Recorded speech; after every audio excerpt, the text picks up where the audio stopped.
Philadelphia, the city of brotherly love, home to one of North America's most violent mafia families.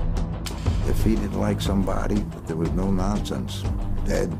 During the 1980s and 90s, a vicious mob war spills onto the city streets, and a new generation of mobsters shoots their way straight into the limelight. They were media darlings. They liked the attention. What's the point of being a gangster if nobody knows who you are? Philadelphia watches the bloody spectacle play nightly on TV. Police are calling it a mob assassination. Behind the gunfire, a bitter contest between greed and tradition that tears the Philadelphia underworld apart.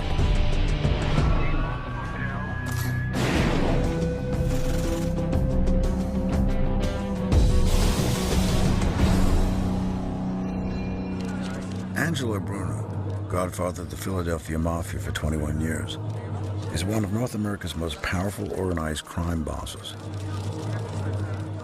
To the authorities, he portrays himself as a quiet tobacco salesman. But in reality, he makes millions from illicit gambling rackets, collecting illegal taxes from local businesses and loan sharking. Former Philadelphia mobster Nick the Crow Caramandi killed for the Philly mob and grew up in the city under Bruno's rule. He became the boss in 1959, and he ruled it with an iron hand. He kept it pretty quiet, and not too many murders. A murder occasionally, here and there. Bruno's lawyer and friend, Nick Scarfo, remembers Angelo's quiet authority. I once walked with him in his neighborhood, and there wasn't this ostentatious show of, I'm a tough guy, I'm a wise guy. It just wasn't a part of his character. March 21st, 1980, a stormy evening in South Philadelphia. Angelo Bruno pulls up outside his house. At the wheel is his trusted driver, John Stanfa, a Sicilian-born mafia associate. Bruno lives in the heart of the city's Italian-American community. Here he feels safe. As a mafia don, he rules these streets, but not for long.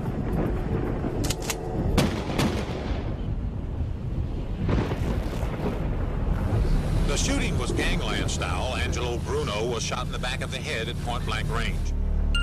FBI agent Jim Marr is called in to investigate the crime scene. Bruno was still seated in the passenger side of the car, his mouth open, his head back. From looking at the body, first it appeared as though he'd been shot behind the right ear. Bruno's death sent shockwaves through Philadelphia's close-knit Italian community. Many in South Philly respected him. They called him the gentle Don because of his preference for conciliation over violence.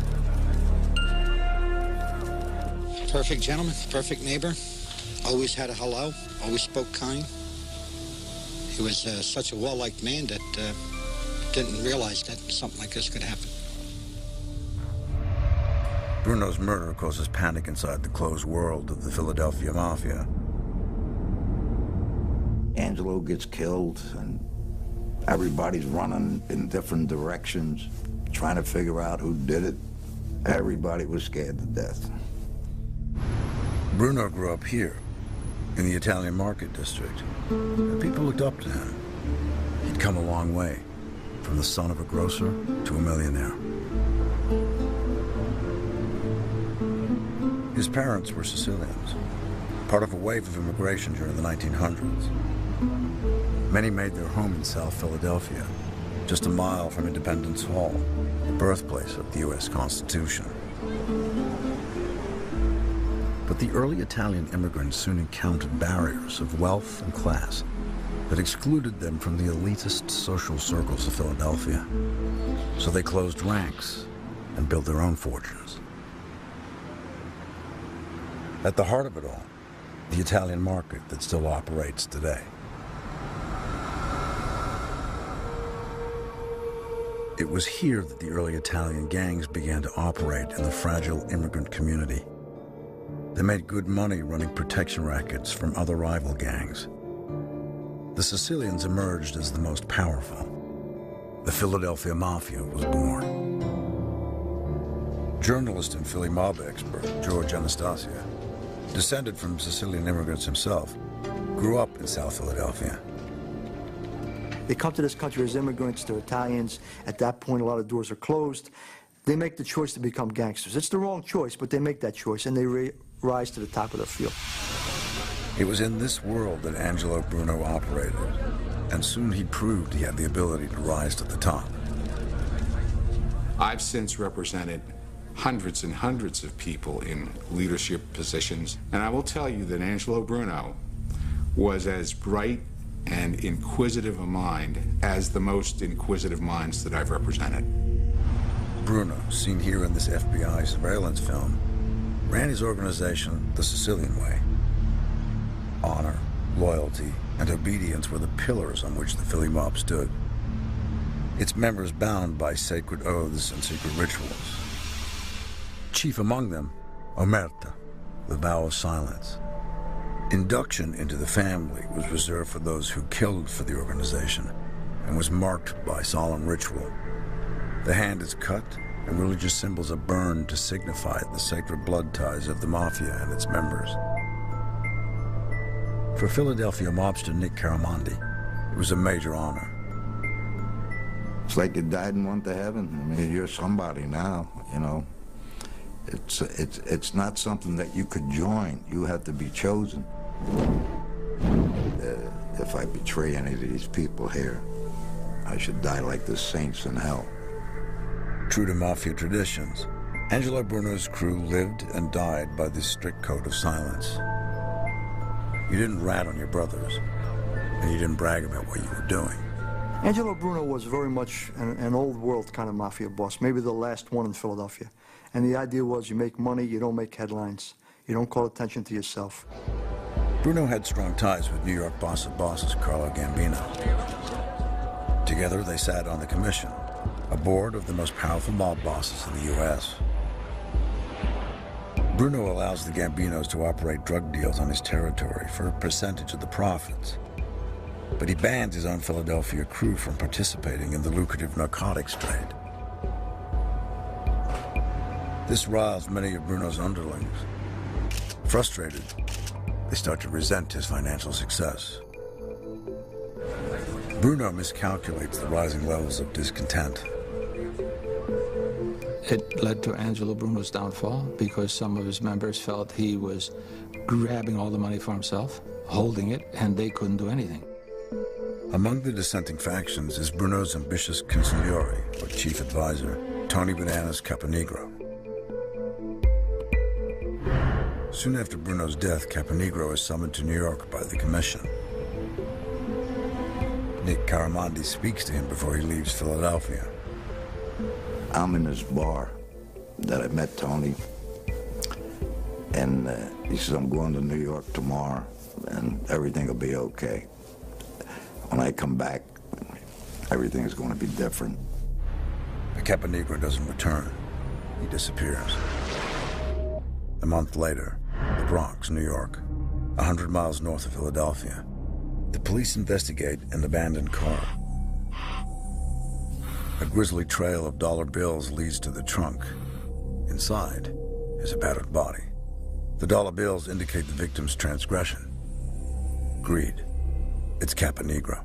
He was so badly beaten and unrecognizable that it took a month for the New York Police Department to identify the body.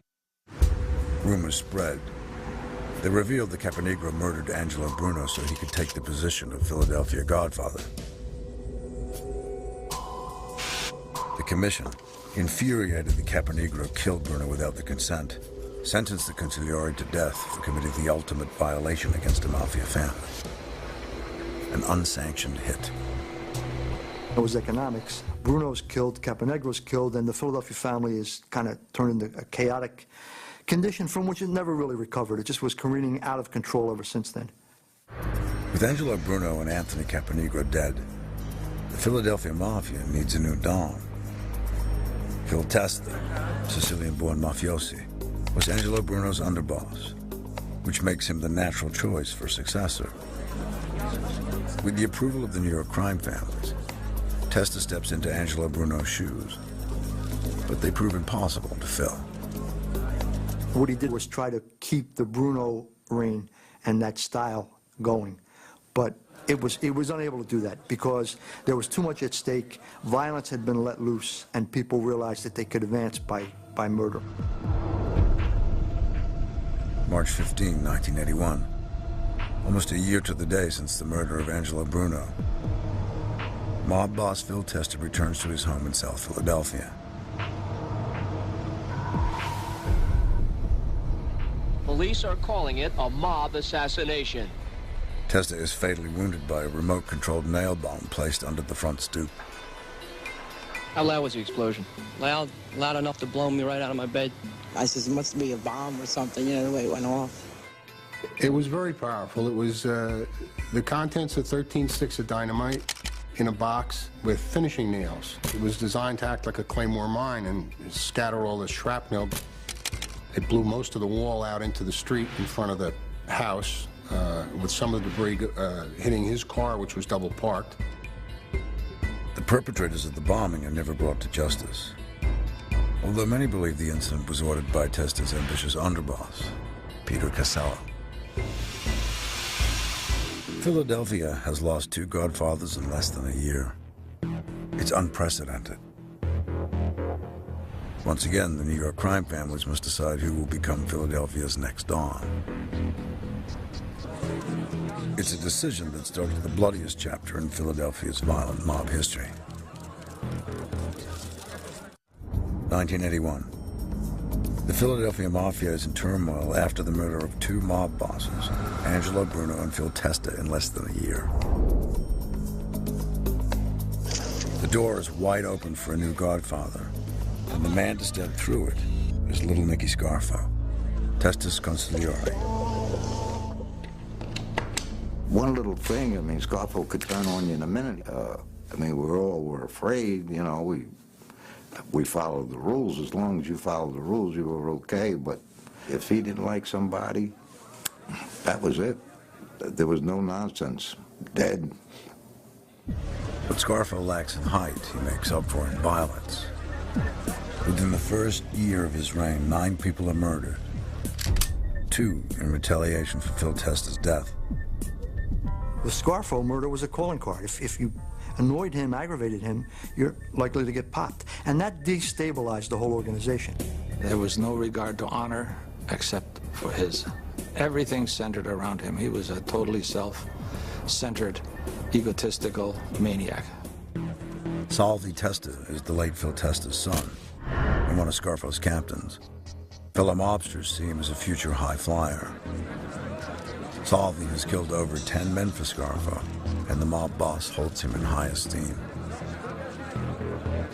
Salvi plans to marry the daughter of Scarfo's underboss. The new Don gives the couple his blessing and plans an extravagant wedding. The wedding was already set up. They were going to have Michael Jackson come and sing at this hotel, 700 guests. But Salvi gets cold feet and calls the wedding off. Nicky Scarfo is furious. Salvi Testa had embarrassed my underboss. He embarrassed me. You can't have that. What kind of respect is that? But the real reason was that Scarfo was worried that Salvi Testa was gaining too much of a following within the organization, very charismatic, a young kid, and he was worried about him as a rival. Scarfo wants Salvi dead. He orders Nick the Crow Caramandi to make the hit. I got nightmares over him because he was a true mafioso. I mean, they didn't come any better than him. And I really didn't want to see him go, but, you know, that's the way it was. Out of loyalty to his blood oath, Caramandi follows orders. But Salvi Testa is no easy target. He's understandably nervous. When he used to come around, he used to shake my hand and sort of feel me down to see if I had a piece. He'd hug me and then with his hand feel me right down to the waist. After months of waiting for a good place and time, Caramandi and his triggerman seized the opportunity in the back room of a candy store on the Italian market. As soon as he turns his back, he gets up and shoots him back of the head. Then when he goes down, he gave him another one. Bang, bang. 2 bullets to the back of the head, and Salvi Testa is dead. His body is dumped by the side of a country road in New Jersey. A growing media frenzy catapults the citizens of Philadelphia into the violent world of the once low-lying mafia. This is real-life drama, and the set is right on the public's doorstep. It is very much a soap opera in Philadelphia. It always has been. And if they weren't shooting each other, it would almost be a black comedy. But these guys all got guns and they're all knocking each other off. By the 1980s, FBI surveillance technology has become far more sophisticated, allowing them to watch the mafia's every move. 1986, the Delaware River that borders Philadelphia. A development company, Rouse, plans to build a multi-million-dollar housing scheme on the waterfront. It's the backbone of an extensive urban redevelopment project to help bring Philadelphia out of the economic doldrums. High unemployment has left many downtown areas crime-ridden. Philadelphia wants to attract new investments, but this redevelopment attracts attention of a far more troubling kind: mafia. Nicky Scarfo decides he can make millions of dollars in a vast extortion scam from the Rouse development project. He sends Caramandi to shake down the owner, William Rouse. If the development company cooperates, the mob will leave them alone. I met with the guy, and I said, look, it's this, $1 million, and you could have whatever you want. You could have the whole waterfront. Then you won't have any trouble with unions. We'll get you the contractors. You won't have no labor problems. This is what you're getting for $1 million. But William Rouse is outraged. He refuses to be intimidated. Instead, he seeks help from the mafia's biggest enemy. It was such a bold and blatant shakedown that it drove Rouse right to the FBI. It's the break the FBI has been waiting for. When Caramandi returns with his crew for an answer, he doesn't realize that one of the developers is a wired undercover FBI agent recording his every word. All right, now, let them show you and tell them. We were able to introduce an undercover FBI agent as the Rouse executive, and they went forward and tried to shake him down, the FBI agent, for the $1 million. It's all over for Caramandi. He's sent to jail to await trial. But Don is infuriated. Caramandi's capture would implicate Scarfo directly in the crime, and the penalties will be heavy.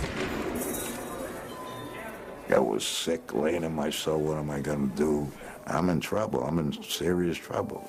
Caramandi translated trouble to death, that he was to be the scapegoat, that in the Rouse extortion, removing him, taking him out, maybe lessens the problem. Faced with prison time or death at the hand of Scarfo, Caramandi is forced to make the toughest decision of his life. It took me 2 days, and I finally called the FBI, and I only wanted to talk about certain things. I didn't want to talk about it. I just wanted to talk about my own self. I didn't want to involve other people. When he received the idea that he was going to be the sacrificial lamb, he decided that his future lay with the federal government rather than with the mob. It's a turning point for the Philly mob. Nicky the Crow Caramandi sings. He becomes a key witness and betrays the mafia's oath over Merta.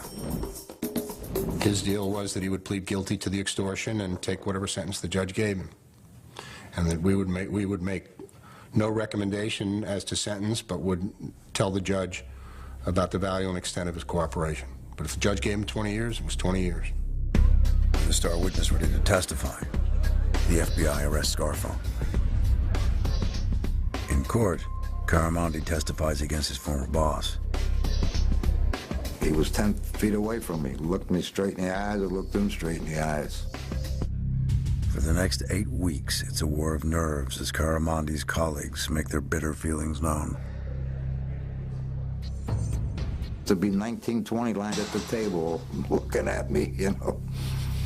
People in the audience making faces, you know, like this, this. They used to go like this. So it was pretty scary. On November 19th, 1988, Scarfo is finally found guilty, along with 16 others, on multiple charges, including murder, extortion, and drug dealing. It's all over for the Philly mob boss. He's sentenced to life in prison, scheduled for release in 2033, at the age of 104. Scarfo in jail creates a dangerous power vacuum in the Philadelphia mob. But waiting in the wings is a young wise guy with big aspirations. If little Nicky Scarfo was an unstable don, then Joey Merlino's love for the media spotlight will bring down the heat in a different way. By the late 1980s, South Philadelphia is in the grip of a brutal mafia war. Well, I'm concerned about the community and the neighborhood in South Philadelphia. We have to do something to not permit this type of lawlessness. In the chaos following the jailing of Godfather Nicky Scarfo, a fresh group of wise guys takes center stage. This rare footage reveals the new big hitters of the Philly mob. At their head is a young hotshot with big ambitions, 35-year-old skinny Joey Merlino. He captains a softball team supported by a local South Philly restaurant. Mobsters at play, something that neither the FBI nor Philadelphia has seen before. And Skinny Joey loves every minute of the attention. We were looking at a change in the membership of La Cosa Nostra, a younger person, less dedicated to the mores of the mob, the legend of the mob, the discipline of the mob.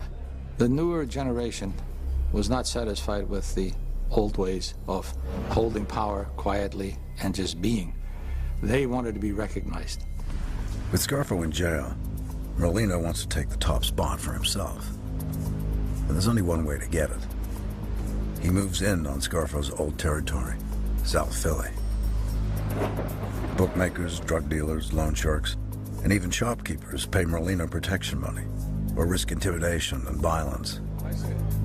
The cash goes tax-free straight into his pocket. But when Skinny Joey runs into Scarfo's son, Nicky Jr., also collecting street tax, there's trouble in store. Merlino becomes defiant. October 31st, 1989, Halloween night. Dante and Luigi's restaurant, a traditional haunt for generations of Italian Americans in South Philadelphia. Nicky Scarfo Jr., the imprisoned Don's son, dives into his favorite meal of clams and spaghetti. He never sees the masked man walking through the restaurant towards him.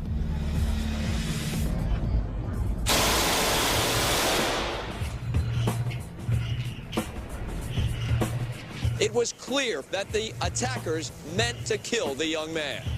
Even though Nicky Scarfo Jr. is hit 8 times at close range, the bullets miss vital organs, and miraculously, he survives. The mob hit in the middle of a public restaurant shocks the city. Merlino's street crews are getting out of hand. The Philly Mafia needs a new Don to stop the public violence, and fast. Once more, the New York crime families must approve a new godfather for the Philadelphia mob. This time, they play it safe. They bring in John Stanfa, a Sicilian steeped in the old ways of the Mafia. Stanfa was the personal driver for the gentle Don, Angelo Bruno, and is trusted by the New York Commission. The New York families go to Stanford and say, Stanford, go back to Philadelphia, put that family back together. But Stanford immediately locks horns with the ambitious Merlino crew. Right away, he's in conflict with the younger guys, and they're saying, who's this interloper, who's the Sidgy? He calls them the little Americans, they call him the greaser. It's a generational thing, it's an ethnic thing, and this tension develops. The once protective bubble of the Philadelphia mob has burst. This new generation of mobsters doesn't feel connected to the secretive world of the Sicilian Mafia and believes John Stanford has no right to run an American Mafia family. You have changes taking place then in American society where subsequent generations are totally assimilated. They are no longer bilingual. They no longer have the older European set of values and cultural influences. They're just totally American. In 1990, Joey Merlino's criminal career is interrupted. He's sent to jail for 4 years on charges of armed robbery. Inside, Merlino's dislike for John Stanford plays right into the hands of Ralph Natali, a Mafia old-timer imprisoned on narcotics charges. Natali encourages the ambitious Merlino to wrestle control of the Philly mob from John Stanford and take it for the both of them. Joe is talking about John Stanford and the turmoil in Philadelphia, and Ralph, considering himself an old head, starts to advise Joe, telling him what to do, how to act, that kind of stuff. With Merlino in prison, it's time for Stanford to bolster his own crew. His attention turns to Big Ron Previty, a former Philadelphia cop gone bad. Previty is an established thief. He made his name in the underworld, fleecing the casinos in Atlantic City. The mob allowed him to operate as long as he paid them a street tax. There was 100 different ways to steal from the casino. You steal from the casino, you steal from patrons, you steal from rooms, you steal everything. And the amount of money I made was astronomical. Previty has the know-how to earn good money, but Stanford wants a piece of the action. He recruits Previty as a bodyguard and allows Big Ron to operate his criminal activities in Philadelphia. In return, Previty pays Stanford a cut of his proceeds. I was useful to the Philadelphia Mafia because I brought in scads of money. A lot of money through my bookmaking, through my extortions. I was constantly bringing Stanford money, constantly. Previty is a practiced extortionist. His disturbing methods reveal why Stanford values him. You don't want to kill people for money when they owe you money, because if they're dead, they can't pay you. So you beat them up, you threaten them.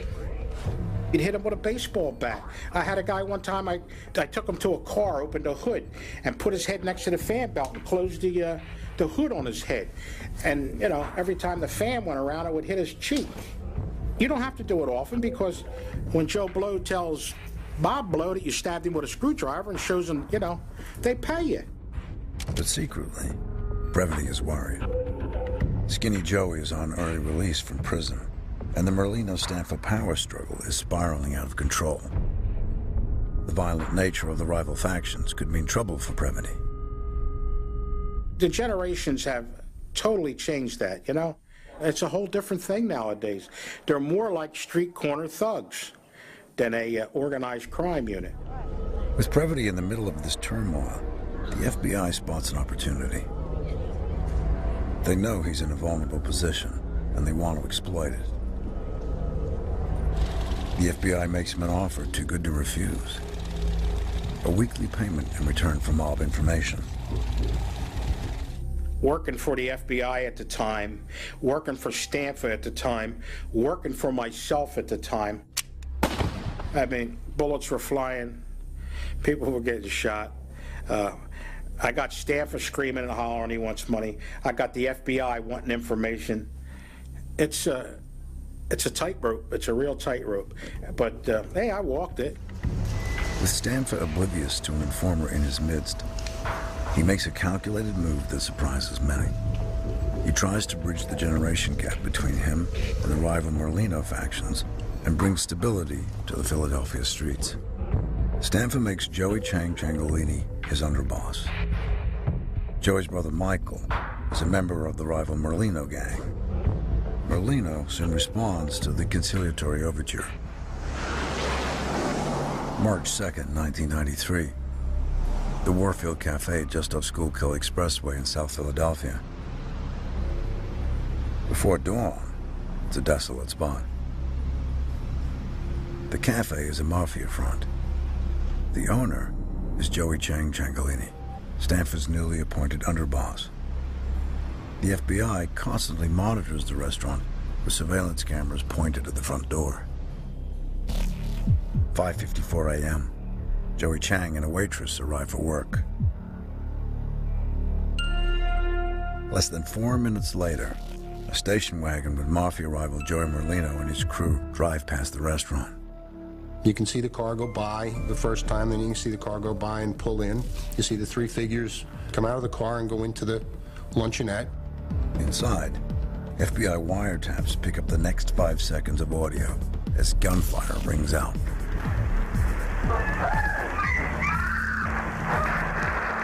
You hear the gunfire from the microphone inside. You hear the waitress scream, and you see them leave. It's the only recorded mob hit in history. Joey Chang takes 5 bullets, but somehow survives.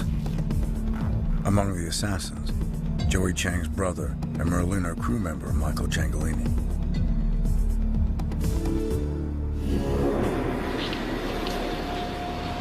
Stanfa takes the news seriously. This time, he decides on a violent solution and orders a revengeful hit on Merlino and Ciangolini.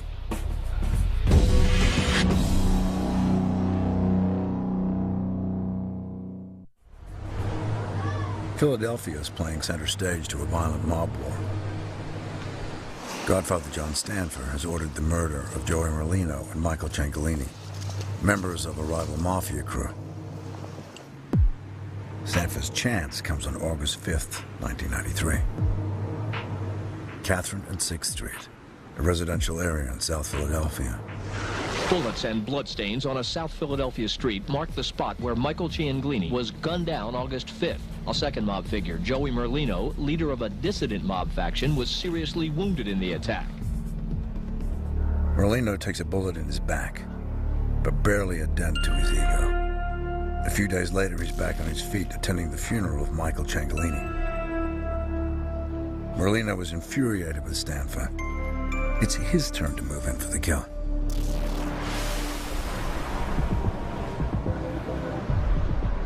Morning rush hour, August 31st, 1993. Philadelphia's Schuylkill Expressway, an 8-lane highway that brings thousands of commuters into the city every day. Philly mob boss John Stanfa and his son Joey are headed downtown on business. Their car is driven by ex-U.S. Marine bodyguard Freddie Aldridge, who's wary from all the recent mob violence. I'm looking out the front window 50% of the time. I'm looking in the rear mirror 50% of the time, usually for a tail. And I saw this van creeping up on my right quarter. I felt uneasy about it. I said, this doesn't look right. Suddenly, the van closes in. Automatic gunfire rakes Stanfa's car, and all hell breaks loose. The guns are blazing. I can see that the bullets are ricocheting. They're going in the car. I said, it's a hit. We're being hit. Aldridge takes drastic action and forces the assailants off the road. The back tire of his vehicle blows out. The bullets miss Stanfa, but his son isn't so lucky. John got up from the position that I pushed him down on and saw that Joey was hit in the face. And he said, stop the car, stop the car. I said, John, there's nobody going to help us here. And he said, okay, Freddie, drive the best you can. Aldridge heads for Stanfa's headquarters, an old warehouse just off the expressway. From there, they swap cars and drive to the hospital. Joey Stanfa's been hit in the jaw. It's a terrible wound, but he'll live. News of the Stanfa hit spreads. People are astonished to see the mob war now spilling out onto the commuter belt.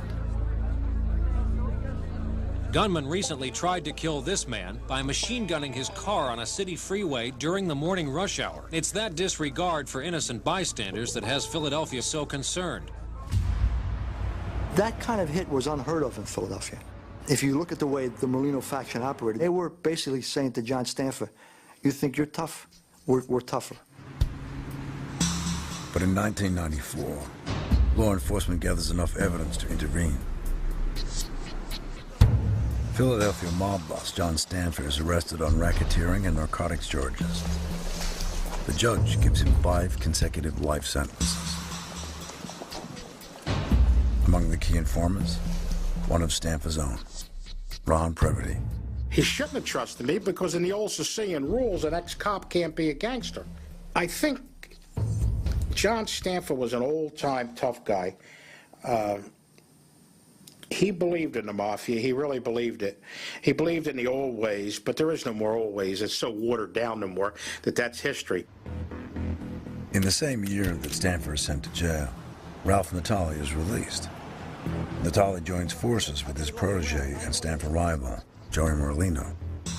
Natale and Merlino appoint themselves as boss and underboss. This time, the New York families don't get involved. They have enough problems facing an FBI crackdown on their home turf. Natale and Merlino are on their own. Their relationship is growing increasingly strained. I don't think that Merlino and Natale ever got to the point where they exercised real power, because their organization was so dysfunctional.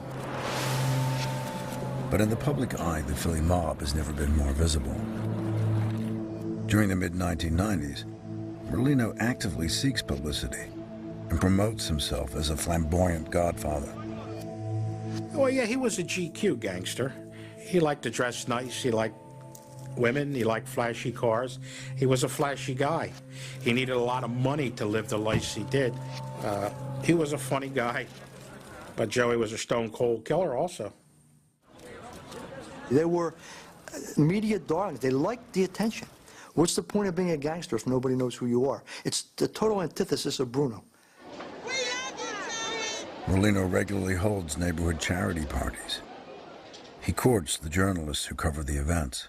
It's Joey Merlino, the celebrity gangster. Joey Merlino with the Christmas parties for the homeless. We helped create this image of Joey as this Robin Hood. With the media's help, Merlino positions himself as a model citizen, not as a federal criminal. He'd go to a Catholic school, and the little Catholic school children would come up to him and say, "Mr. Merlino, you are my idol." And I'm a Catholic, and I just found it really offensive to have some little Catholic kid go up and say, "You are my idol." I mean, he shouldn't be anybody's idol. You're gonna lock me up for this? It's not a crime, right? But the FBI has an ace up its sleeve. Use informant Big Ron Previty to put both Merlino and Natale away. But there's a problem. Previty is known to be a friend of rival John Stanford. Previty, with the help of the FBI, tries to ingratiate himself into the rival faction. We had to position Previty with Natale and Merlino so that they wouldn't kill him, and that he could begin to report to us on them. Word is out that Previty is the moneymaker in the underworld. Natale arranges to meet him. Ralph shook my hand, and he said, "I'd like you to be my guy in the South Jersey area." And he was supposed to be a real smart guy, and he probably was, but he was dumb when he called me. Previty managed to get close to Natale and Merlino, but now the feds want Big Ron to do more than pass on information.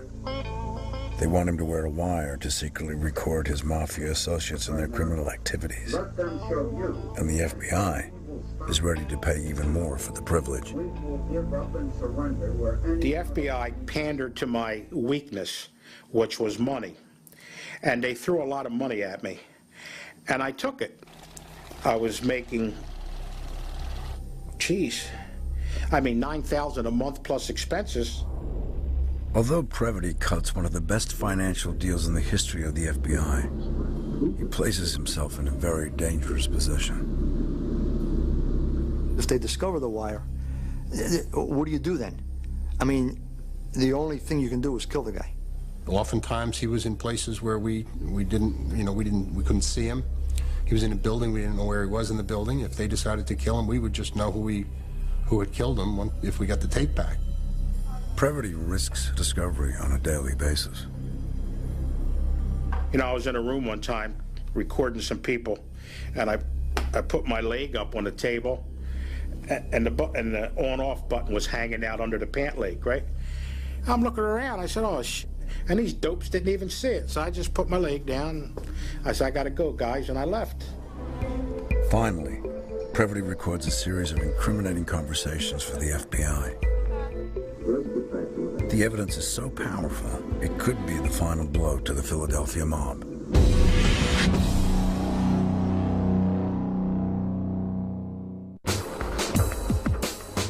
Philadelphia, 1999. Ralph Natalia spent 5 years at the helm of the Philly mob. After 2 decades of bitter rivalry, he's struggling to keep the trigger-happy factions under control. Natalia's underboss, skinny Joey Merlino, appears to be the one in charge. The relationship was that Ralph was going to be the boss and Joey the underboss. But in reality, it never was. Joey was always the boss. To make matters worse, the FBI surveillance teams follow Natalia and Merlino's every move, building a case against them. This is the Fed's most effective surveillance tool. Mafia turncoat Big Ron Previty wears a wire for almost 3 years, recording the activities of the Philadelphia mob. Ron Previty brought evidence in against 3 separate Cosa Nostra family bosses. John Stanfa, who he was able to get close with, Ralph Natali, who he got very close with, and Joe Merlino. Previty is the key to bringing Natali and Merlino to justice.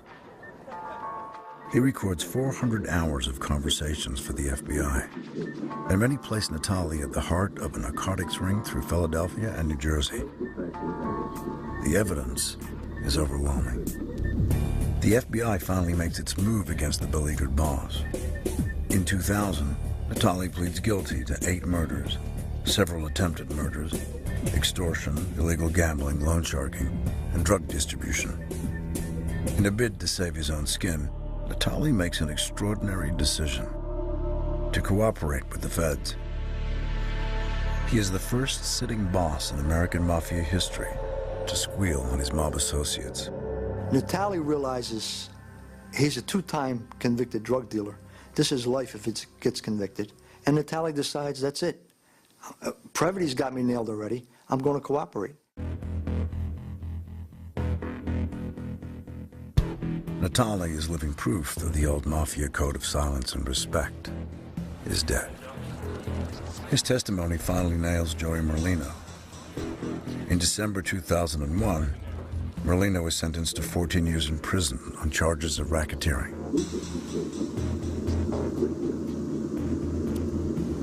Between Previty and Natali, their evidence helps convict over 20 ranking members of the Philadelphia Mafia and decimates their organization.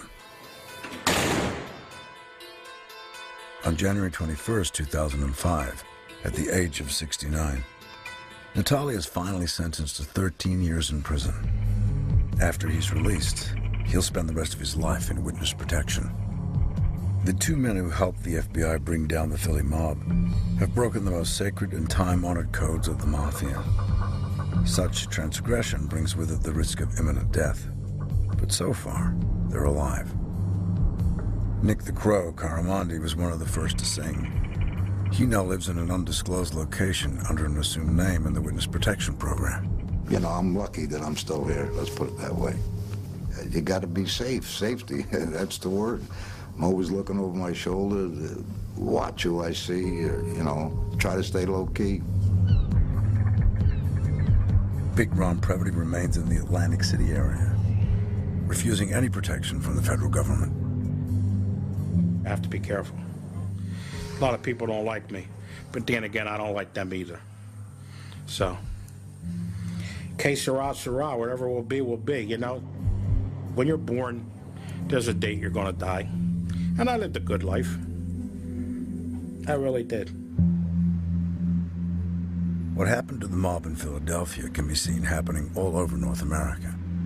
If there ever was a code of silence, and if there ever was this idea of honor and loyalty that disappeared a generation or two ago, it was a phenomena, the Italian-American gangster experience, but I think it's pretty much played itself out. The mob no longer has the powerful support network of community, language, and culture that Angelo Bruno relied on. Traditions that once formed a protective cocoon around the Mafia are now gone. Unable to withstand outside pressure from law enforcement and social change, the once powerful Philadelphia Mafia family collapsed, never to recover.